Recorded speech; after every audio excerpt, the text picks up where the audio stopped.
So yesterday I watched A Quiet Place Day 1, the prequel that wants to tell us how everything began. And today I'm going to tell you why, even though this movie is a step down to the last A Quiet Place movies, it's still very good. Let's start with all of the positive stuff I have to this movie, because there is quite a lot. I mean, the visuals in here are very nice, which I was kind of half expecting. I mean, the movie's directed by Michael Sarnowski, who made Pig, the movie where Nicolas Cage plays a chef who wants his pig back, and that movie was filmed beautifully as well. Anyways, I was pretty surprised of how good the CGI was in this movie. It was flawless most of the time, but there were some scenes where you definitely saw it. The two biggest strong points this movie has for me are definitely, on the one hand, any performance in this movie was really good. From Lupita Nyong'o, who's pretty much always good, to Alex Wolff, who doesn't get that much screen time, but does a lot with the parts he's in. Then the other big strong point I have is just how atmospheric this movie is, because you don't have the perspective of the whole city, you're just following one person,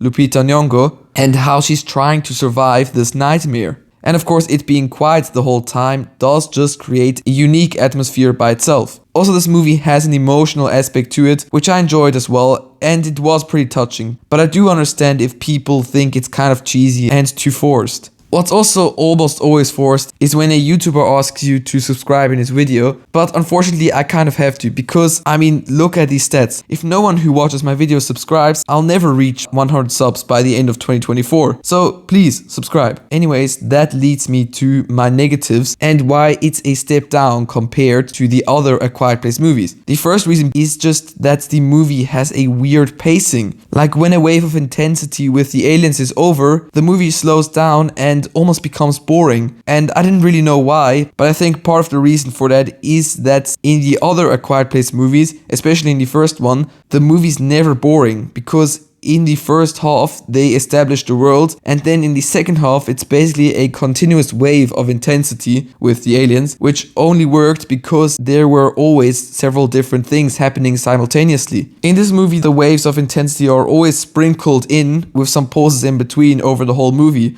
And in those pauses, there's not anything interesting because, I mean, you know the world already. So they just fill it with some exposition or some character development. And that's just not as interesting as discovering a new world and trying to figure out what's going on here.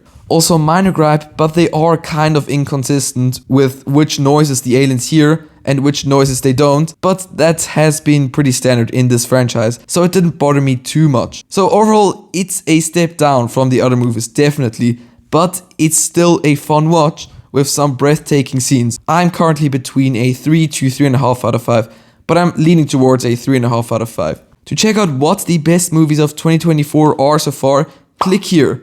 That's been it. Thanks for watching. Please subscribe, and bye.